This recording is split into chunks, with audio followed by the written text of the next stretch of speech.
Hey everybody, Hey, welcome to another edition of Coffee with Thad and Dan, Cheers, cheers. We got the real deal here. What you Yeah. drinking, buddy? I got an iced sweet heat latte. Woo! What do you got? I got just a nice iced coffee with a little bit of milk and some sugar and a nice Mason hipster jar. It's awesome. It's beautiful. Yep, We're at our favorite spot here That's in right. Urbana, the Flying Machine. fine coffee machine. Flying Machine Coffee. There it is. It's so confusing. I don't even know. It's fun to say. I don't either even way. know where I am. We're just somewhere. Yep, it's right across from Busey on Main Street. Yeah. It's kind of hard to see. They don't have a good sign. Come check it out. Yep.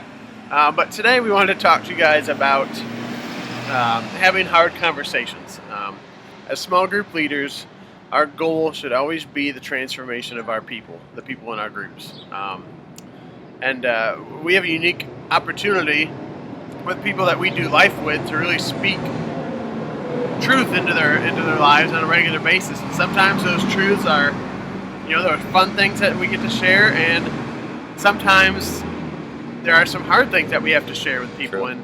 And we want you guys to be leaders that speak the truth in love, but we don't want you to shy away and be fearful of those conversations. That's actually a big part of leading. Again, we're after the transformation of our people. Our goal is not just to develop a nice little fun, tight-knit community where we just have fun together and we don't really talk about serious things in life. No, we want to see transformation in people's lives, and so sometimes that takes a direct approach on our part, where we don't shy away from some of those hard conversations, but we dive into those and we engage in those, knowing that God's going to guide us through those and give us the words to say. So Dan's got some really helpful tips that he's going to share on how to do that effectively. Yeah, and this is one thing where, I've actually had people tell me I'm good at this, even though I don't feel like I'm good at it. And it's one thing that I've learned that I've never, I think certain personalities absolutely hate this. A lot of them just don't like it. And I'm definitely in the ones that don't like it. But I still, it's still always a challenge. I still always feel anxious beforehand and stuff like that. One thing that's really important is, I'm just going to say it now. I bit my tongue yesterday, and I have a sore, and it hits my molars, and it's painful. It feels like I have, a razor blade in my mouth. So that's why I'm slurring the whole time. I know that's hilarious. A hard thing about conflicting conversations is you got to learn how to speak right, or else no one will take you seriously. So anyways, have that. If you bit your tongue, maybe wait a day or two. What's really important is you gotta understand, the platform of all these conversations, and actually Keep Your Love On was a great book for this, is actually connection. And really, I think letting the person know that you're always on their side. It is so much harder to have a conversation like this with someone you don't know. You think it's harder. You think it'd be harder with a close friend, but a close friend actually knows that you probably love them. So you're not just doing this just because. You're doing this out of a place of you're actually concerned for their well-being and stuff. But otherwise, what's really important is always to let the person know, even beforehand, that you love them, that you're concerned, and you're doing everything out of their well-being. And I think what's important is, in spite of whatever choices they make, that you'll still love them.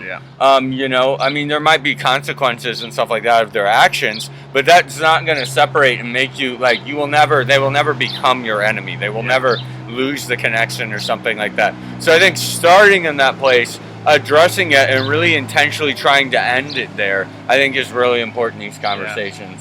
Dad, do you have any tips? No, I think those are great ones to start with. Again, the biggest tip is just to do it. The more we do it, the better we're going to get at it. Just do it. Like Dan said, I just love the prefacing things with your care and concern for the person, and then wrapping the conversation back up with that again.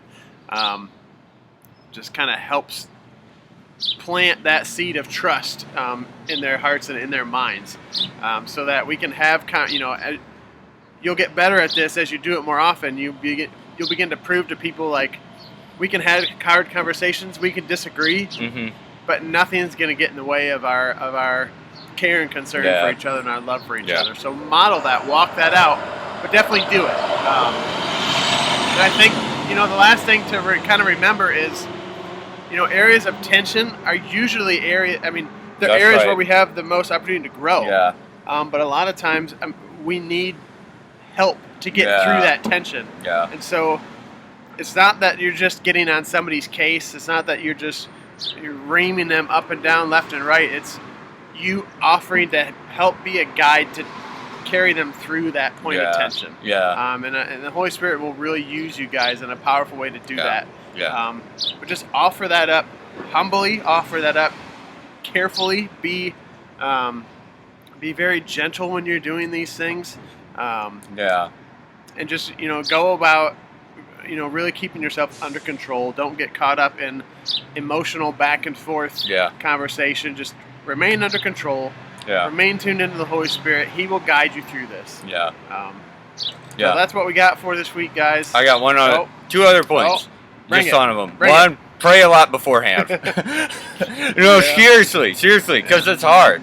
And I've always kind of found a grace to do that. And especially if I know, I hear God say, okay, do it. Do it now. Yeah. To me, that stirs my faith and helps me know. Because, sometimes timing is a big part of it, just knowing when to say it. Yeah. It's not always the best time. It's always best to have those conversations one-on-one.